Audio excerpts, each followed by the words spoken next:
Welcome to another episode of Good Cooking, and this is another sandwich in 60 seconds.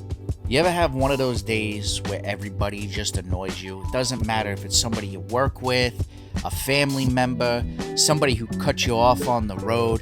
You're just having one of those days where you're like, I can't wait to get home and have something great to eat and quick. And let me tell you, you get yourself a little shaved porchetta, creamy brie, some honey, salt, pepper, and some sourdough bread. Oh my God, look at Ben and I, like we're in prison. We're just scavengers trying to get everything off that plate. Anyway, you throw it in your grill pan with a little olive oil and butter, crisp it up on both sides, press it down there. Oh my God, is this gonna be delicious? It's gonna make your day better. It's not gonna be the cure-all, but it's gonna make it way, way better. You're welcome.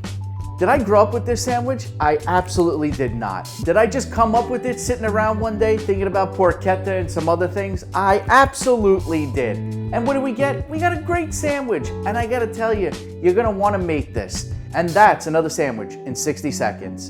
And from our house to yours, bon appetit.